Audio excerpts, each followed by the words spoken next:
What if everything holding you back right now isn't circumstance, luck, or other people, but the weak laws you've allowed to govern your mind? For years, you've been operating under soft principles that feel comfortable but keep you stuck in mediocrity. Today, you'll discover 8 brutal Stoic laws that will strip away every excuse, every comfortable lie, and force you to confront the only person responsible for your transformation, you. These aren't motivational platitudes. These are the uncompromising truths that Marcus Aurelius used to rule an empire, that Seneca used to survive exile, that Epictetus used to transform from slave to philosopher. Watch till the end. The law you skip might be the one holding you back from the breakthrough you desperately need. Marcus Aurelius, the philosopher emperor of Rome, wrote in Meditations, Book 5.9. Stop whatever you're doing for a moment and ask yourself, am I afraid of death because I won't be able to do this anymore? Think about that question. The most powerful man in the ancient world, commanding legions and ruling millions, constantly reminded himself of mortality, not to become depressed, but to become focused. He understood something most people today refuse to accept. Without brutal, uncompromising laws governing your behavior, you will drift toward comfort, distraction, and weakness. We live in an age of infinite choice and zero discipline. You can watch anything, eat anything, buy anything, avoid anything, all with a single tap. Your ancestors faced genuine survival challenges daily. You face the challenge of choosing difficulty when ease is always available. That's why these 8 laws are called brutal. They don't accommodate your feelings. They don't wait until you're ready. They don't care about your past failures or current limitations. They simply present reality as it is and demand you rise to meet it. In this video, we'll explore 8 uncompromising Stoic laws that will force you to improve whether you feel like it or not. You'll discover why suffering is required for growth, how to weaponize your obstacles, the truth about control that most people never grasp, and the single decision that separates masters from victims. This isn't content to consume passively. This is a blueprint to rebuild yourself from the foundation up. Let's begin. Law 1. Suffering is the admission price for strength. Seneca wrote in his letters to Lucilius, Letter 13.2, "It is in times of security that the spirit should be preparing itself for difficult times, while fortune is bestowing favors on it. It should be getting ready for times when fortune will not be so kind." This profound truth has guided warriors, leaders, and philosophers for centuries, and it directly contradicts the lie modern culture tells you, that happiness means the absence of difficulty, that a good life means avoiding pain. Here's what this law truly means.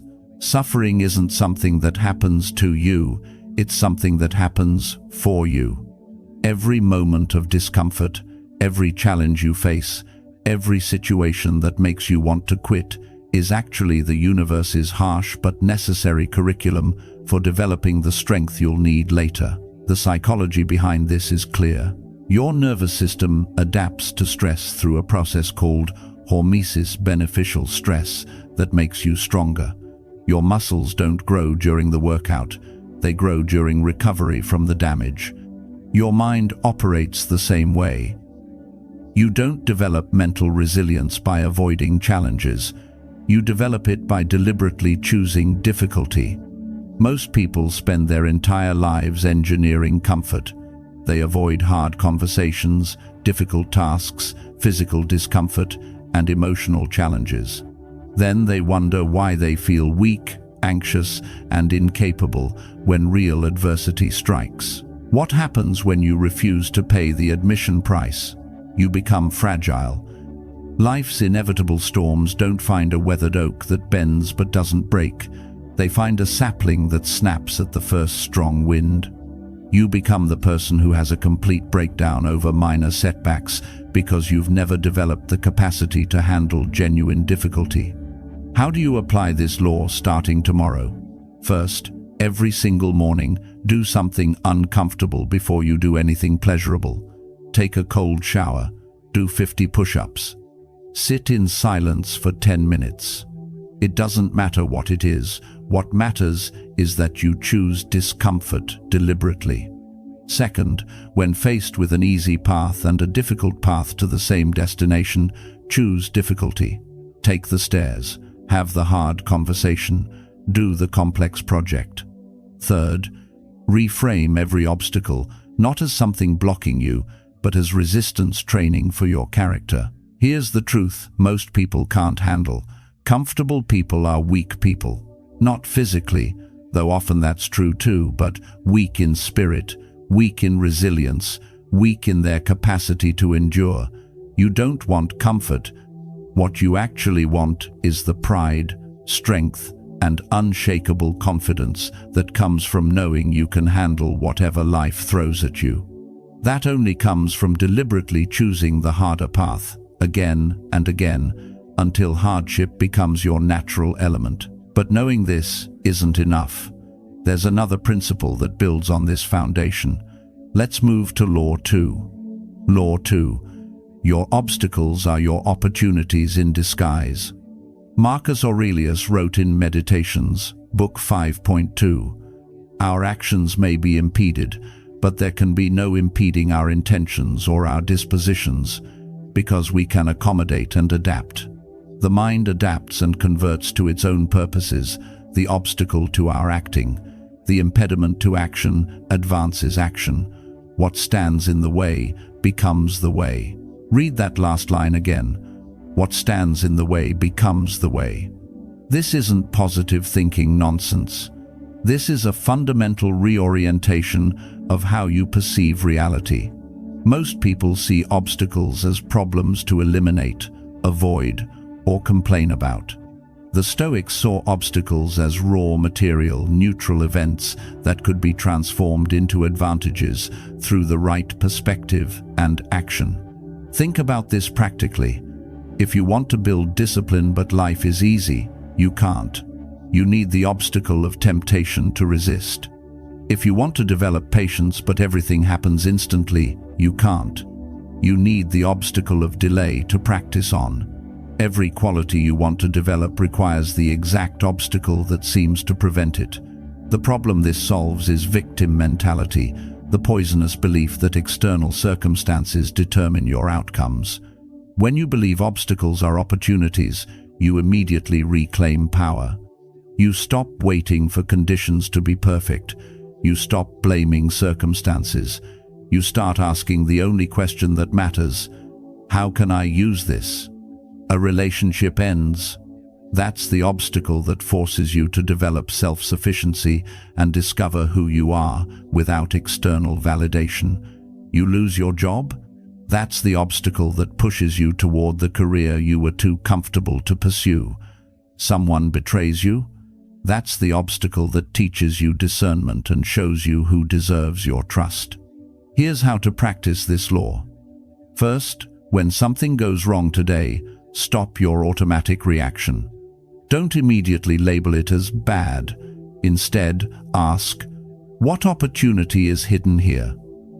Second, keep a challenge journal. Every night, write down one obstacle you faced and one way it could make you stronger or teach you something. Third, study people who transformed adversity into advantage. Read about Nelson Mandela turning 27 years in prison into the moral authority that transformed a nation. Study how Stoicism itself was developed by people facing exile, slavery, and persecution. Most people have weak mindsets. They see a setback and immediately retreat, complain, and make excuses. They waste energy fighting against reality, wishing things were different, drowning in self-pity. You have a strong mindset. You see a setback and immediately ask, how can I use this? What can this teach me? How can this make me better? You waste zero energy complaining about what is. You channel all your energy into what you'll do about it. The obstacle isn't blocking your path. The obstacle is your path. Every single one is a gift wrapped in sandpaper. But here's where most people fail. They understand this intellectually, but can't sustain it because they're focused on the wrong things. That brings us to Law 3. Law 3. You control nothing except your mind. Stop trying to control anything else. Epictetus opens the Enchiridion with perhaps the most important sentence in all of Stoic philosophy. Some things are within our power, while others are not. Within our power are opinion, motivation, desire, aversion, and, in a word, whatever is of our own doing. Not within our power are our body, our property, reputation, office, and, in a word, whatever is not of our own doing. This is the dichotomy of control, and it's the difference between freedom and slavery. Here's what this truly means. You spend most of your mental energy trying to control things you cannot control: other people's opinions, outcomes, circumstances, the past, the future. This is not just ineffective, it's the primary source of your suffering. Meanwhile, the one thing you have complete control over: your thoughts, interpretations, and responses you neglect and leave to chance. Modern neuroscience confirms what the Stoics knew. You cannot control your initial emotional reaction to events, but you have complete control over what you do with that reaction. You can't control the thought that appears, but you control whether you entertain it, believe it, and act on it. The problem this solves is the anxiety, frustration, and helplessness that comes from misallocated effort. When you try to control the uncontrollable, you're guaranteed to fail, which creates learned helplessness, the belief that nothing you do matters. When you focus exclusively on what you control, every action produces results, which creates agency and confidence. Picture your life right now. How much energy are you wasting trying to make someone understand you, approve of you, or change their behavior? How much anxiety comes from outcomes you can't guarantee: whether you'll get the job, whether your project will succeed, whether people will like you? All of that energy is stolen from the one place it would actually make a difference: your own development, your own choices, your own reactions. Here's the application. First, for the next week, every time you feel anxious or frustrated, ask yourself, is this within my control? If it's not, immediately redirect your focus to what is in your control in that situation, usually your effort, your preparation, your response. Second, eliminate all complaining. Complaining is always about things outside your control. Replace every complaint with a statement of what you'll do about what you can control. Third, practice response substitution. When something happens, pause before reacting and ask, what response would serve me best here? Here's the brutal truth. When you try to control everything, you control nothing. When you control only your mind, you become unstoppable. Most people are slaves. They're controlled by circumstances, other people's opinions, outcomes, conditions. They say, I'd be happy if, or I can't because. They've handed their power to external forces and wonder why they feel powerless. You are becoming free. You recognize that no person, circumstance, or outcome can touch the core of who you are or the choices you make. Your peace, your progress, your power, all of it exists in the space between stimulus and response, and that space belongs entirely to you. But understanding what you control is only half the equation. The other half is about time itself, which brings us to Law 4. Law 4. You are dying. Act like it. Marcus Aurelius wrote in Meditations, Book 2.11, think of yourself as dead. You have lived your life. Now take what's left and live it properly. This is memento mori. Remember, you will die. Not eventually, not someday, soon, maybe today. This isn't morbid. It's the most clarifying truth you can internalize. Every single moment you waste scrolling, procrastinating, maintaining relationships that drain you, staying in situations you've outgrown, hiding your real thoughts, playing small to make others comfortable. Every single one of those moments is borrowed time you're squandering. The psychology here is powerful. Humans suffer from temporal discounting. We value immediate rewards over future consequences. We believe we have unlimited time, so we act like it. We postpone the important for the urgent, the meaningful for the easy, the transformative for the comfortable. Then, suddenly, years have passed, and you're still planning to, someday, live the life you actually want. Death awareness, genuine, visceral awareness, not intellectual acknowledgement, destroys procrastination. When you truly internalize that your time is finite and running out, you can't justify another day of living below your potential. You can't justify staying in the job you hate, the relationship that's dead, the city you've outgrown, the version of yourself you've evolved beyond. What happens when you ignore this law? You live as if you have infinite lives to experiment with. You stay comfortable. You tolerate mediocrity. You postpone your real life until you have more money, more time, more confidence, more certainty. Then you reach 50, 60, 70, and realize with horror that you never actually lived. You just existed, managing comfort and avoiding risk.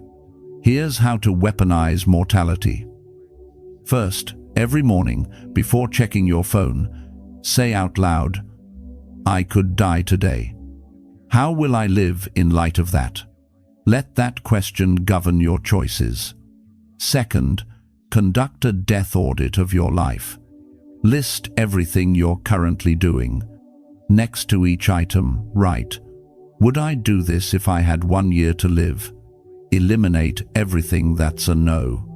Third, end every day by asking, "If I died tonight, would I be proud of how I spent today?" Let the answer guide tomorrow. This isn't about living recklessly or without planning. It's about living deliberately. It's about making choices based on meaning rather than comfort, on significance rather than safety. Most people live as if death is a distant, abstract concept that happens to other people. They have plenty of time, so they waste time. They'll get serious later, so they coast now. They're waiting for the perfect moment that never comes. You understand that death is the deadline that gives life urgency and meaning. You have no time to waste on people who drain you, activities that numb you, or a life that doesn't reflect who you truly are. Every day is a gift you'll never get back, and you treat it that way. But time awareness alone isn't enough. You also need to understand what truly deserves your attention, which brings us to Law 5. Law 5. Your opinion creates your prison. Change the opinion. Escape the prison. Marcus Aurelius wrote in Meditations, Book 12.8. If you are distressed by anything external, the pain is not due to the thing itself, but to your estimate of it, and this you have the power to revoke at any moment. Read that again. The pain is not due to the thing itself, but to your estimate of it. This is cognitive freedom, and it's the most underutilized power you possess. Nothing, no event, no word, no circumstance has inherent meaning. You assign meaning through interpretation, and that interpretation creates your emotional reality. You're not upset because someone insulted you.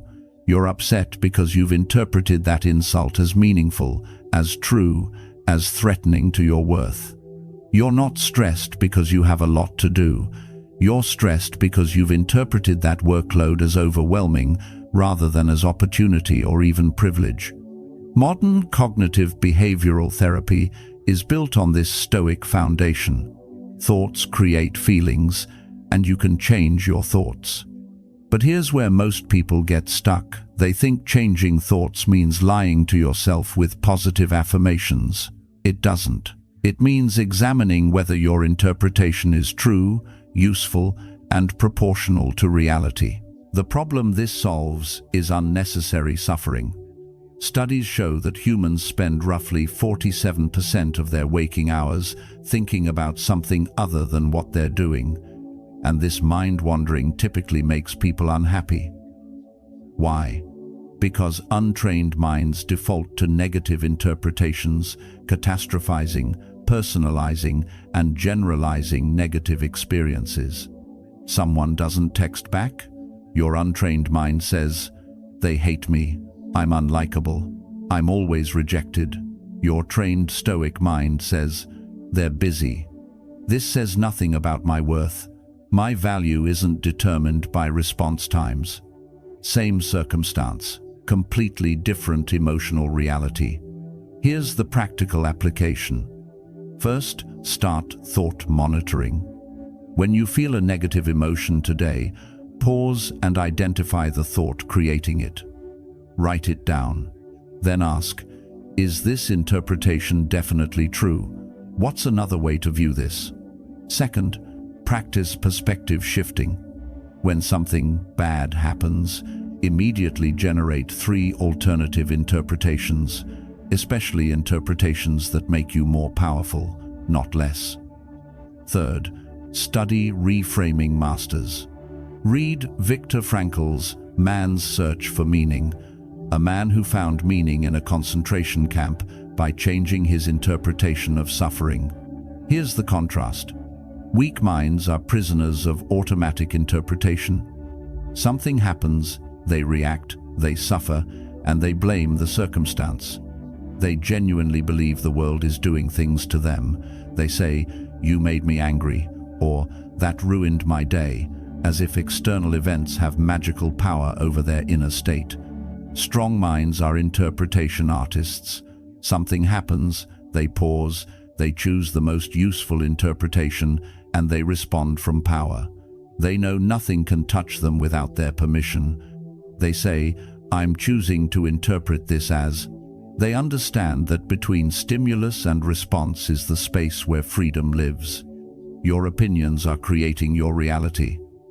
Most of your opinions are unconscious, inherited, and disempowering. Start examining them, start changing them, start building a mental prison that sets you free. But opinions aren't the only invisible force controlling you.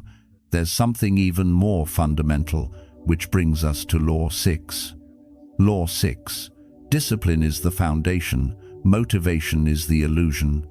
Seneca wrote in Letters to Lucilius, Letter 120.1, "It is not because things are difficult that we do not dare. It is because we do not dare that things are difficult." Most people wait for motivation. They'll start the business when they feel ready. They'll have the difficult conversation when they feel brave. They'll begin the workout routine when they feel energized. This is backwards, and it guarantees failure. Here's the truth that changes everything. Motivation is an emotion, and emotions are unreliable. Some days you'll feel motivated, most days you won't. If you only act when motivated, you'll only act occasionally, which means you'll never build momentum, which means you'll never see results, which means you'll never develop genuine confidence. Discipline is different. Discipline is a system. Discipline says, "I do this regardless of how I feel." Discipline recognizes that feelings follow action, not the other way around. You don't feel like going to the gym, but you go anyway, and 20 minutes in, you feel great. You don't feel like writing, but you write anyway, and suddenly, you're in flow state. The problem this solves is inconsistency, the gap between your intentions and your actions, between who you want to be and what you actually do. Research shows that willpower and motivation deplete throughout the day, but habits and systems don't require either. When behavior is systematized through discipline, it becomes automatic, which means it's sustainable. Think about your life right now. How many goals have you abandoned because motivation faded? How many times have you promised yourself you'd change, felt excited for a few days, then returned to old patterns?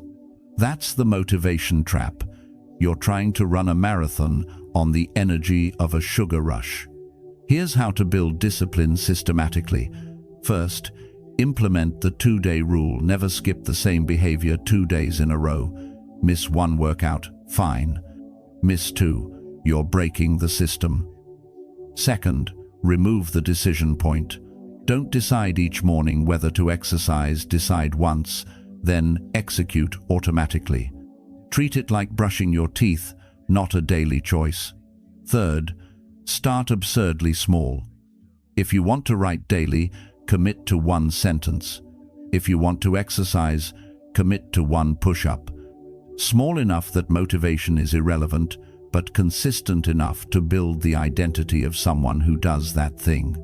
Most people are motivation addicts. They chase feeling good, feeling ready, feeling inspired.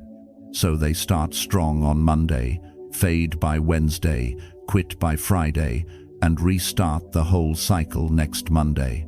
They consume endless motivational content, but never develop the boring, unglamorous discipline that actually creates results. You are becoming a discipline practitioner. You understand that success isn't about dramatic moments of inspiration. It's about showing up when you don't feel like it, doing the work when it's not exciting, maintaining the standard when no one's watching. You've stopped asking, "Do I feel like it?" and started asking, "Did I do it?"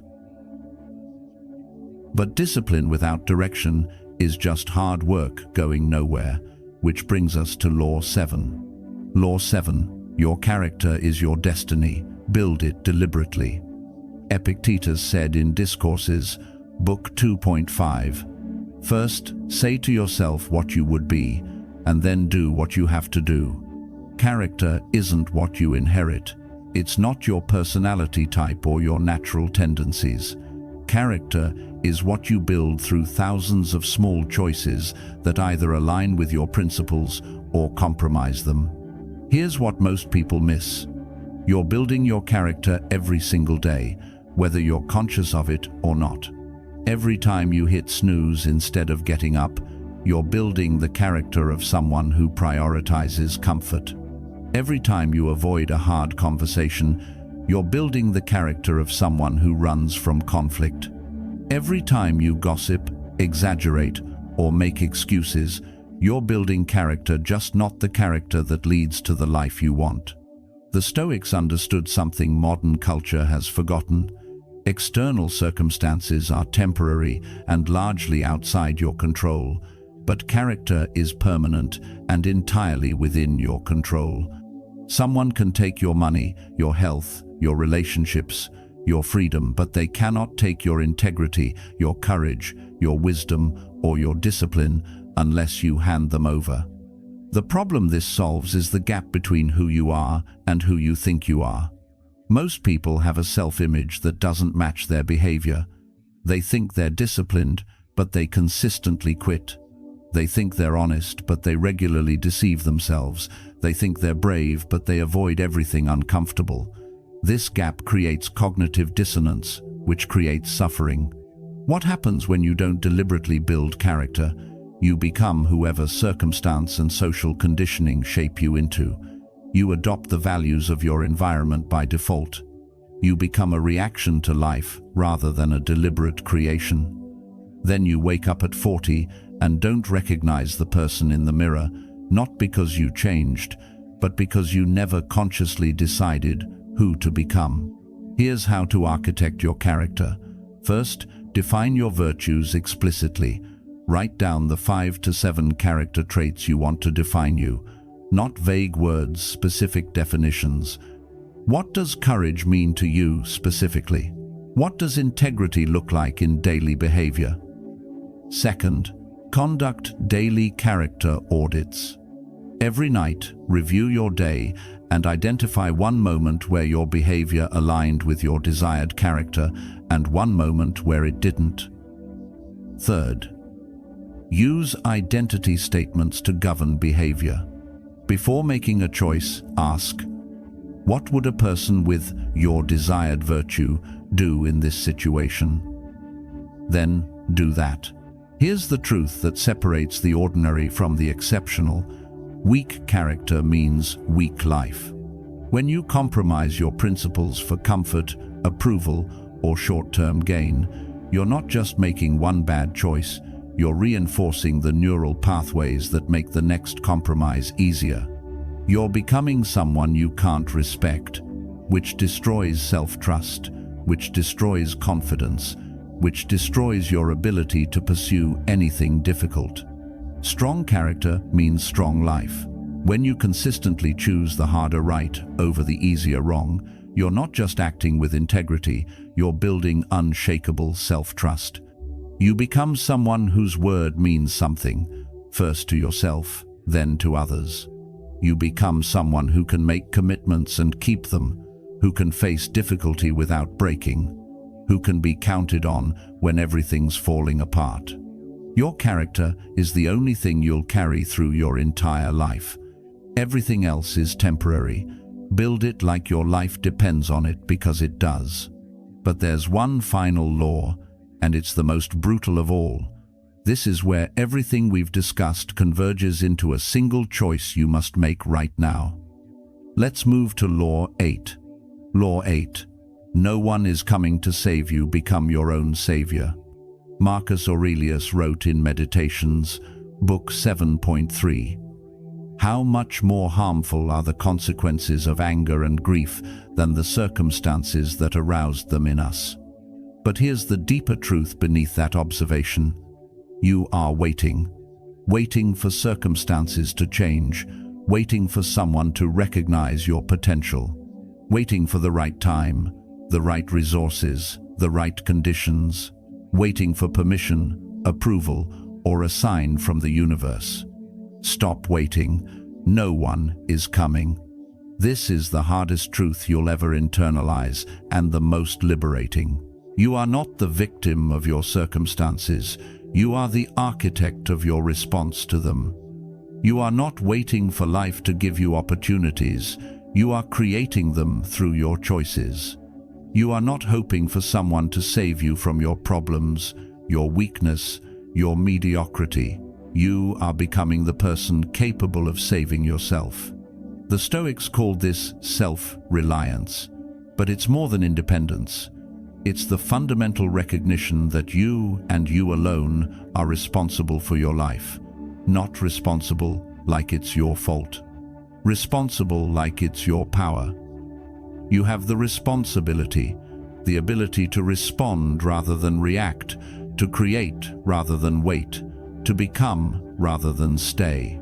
This law obliterates the victim mentality that poisons modern culture, the belief that someone else should fix your problems, that society should provide your purpose, that other people should manage your emotions, that life should be fair, that you deserve something simply for existing. The universe doesn't owe you anything. No one is obligated to give you opportunities, understanding, or a better situation. And here's the beautiful, terrible truth. That's the most empowering realization you can have. Because if no one is coming to save you, then your destiny is entirely in your hands. What happens when you reject this law? You become dependent.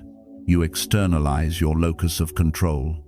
You say things like, I can't because, and if only I had, and when this happens, then I'll. You scan your environment for someone to blame or someone to rescue you. You trade temporary comfort for permanent weakness. You stay stuck and call it being realistic. Here's the application that changes everything. First, eliminate all victim language from your vocabulary. Replace I can't with I haven't yet. Replace they made me with I chose to. Replace I have to with I choose to. Language shapes identity. Second, conduct a dependency audit. Write down every area where you're waiting for external change or external rescue. Then ask, what can I do about this with what I have right now? Third, take one action today, not tomorrow. Today on the thing you've been waiting to be ready for. You'll never be ready. Act from where you are. This is where boys and men separate. This is where dreamers and builders diverge. This is where victims and victors part ways. Most people live their entire lives in a state of learned helplessness. They've convinced themselves they're powerless. They tell elaborate stories about why their circumstances are unique, why the rules don't apply to them, why they're the exception. They wait for permission, validation, perfect conditions. They never bet on themselves because they don't believe in themselves, so they stay small, stay safe, and stay stuck. You are done waiting. You recognize that every single day you wait for external salvation is a day you're refusing to save yourself. You understand that discomfort, failure, and struggle aren't obstacles to growth, they are growth. You accept that no one cares about your potential as much as you should. No one will build your life for you. No one will make you brave, disciplined, or strong. That's your job. And your job alone. This is the law that makes all other laws possible. Because until you accept total responsibility for your life, you'll always have an escape hatch, an excuse, a reason why the other laws don't apply to you right now. Close the escape hatch. Burn the bridges to your old, comfortable, mediocre self. Step into the arena and become your own savior. These are the 8 brutal Stoic laws that force you to improve. Suffering is the admission price for strength. Your obstacles are your opportunities in disguise. You control nothing except your mind. You are dying, act like it. Your opinion creates your prison. Discipline is the foundation. Your character is your destiny. No one is coming to save you. These aren't just ideas you collect and forget. These are tools to completely rebuild how you think, choose, and live. These are the difference between being swept along by life and becoming the unmovable force that shapes your own destiny. You have everything you need right now to begin, not tomorrow, not when you feel ready, not when circumstances improve, right now. The only question is whether you'll use what you have or keep waiting for what you don't need. The Stoics didn't write philosophy for entertainment. They wrote it in the trenches of real life, in exile, in slavery, in war, in grief, in the burden of leadership. They proved these laws work not through theory but through lived experience in the hardest conditions imaginable. You live in conditions they would have considered paradise. You have freedom they didn't have, resources they couldn't imagine, opportunities they would have killed for. You have no excuse. Only choices. Tap like if this resonated with you, not because I need it, but because you need to make a micro-commitment to this path. That small action of agreement is the first step toward becoming the person who actually implements these laws. Drop your affirmation in the comments. Which law hit hardest? Which one are you implementing today? Your public commitment creates accountability. Your words in the comments become your contract with yourself. Subscribe for unapologetic Stoic truth every single week. No motivation, no comfort, just the brutal, beautiful wisdom that's been forging exceptional humans for over 2,000 years. You are not weak. You are not broken. You are not a victim of circumstance. You are a mind trapped in a body in a specific set of circumstances, and you have complete control over how you respond to all of it. That makes you powerful beyond measure if you choose to exercise that power. Stop waiting for permission. Stop looking for signs. Stop hoping for perfect conditions. Become the master of your mind. Rebuild, refocus, rise. The work begins now.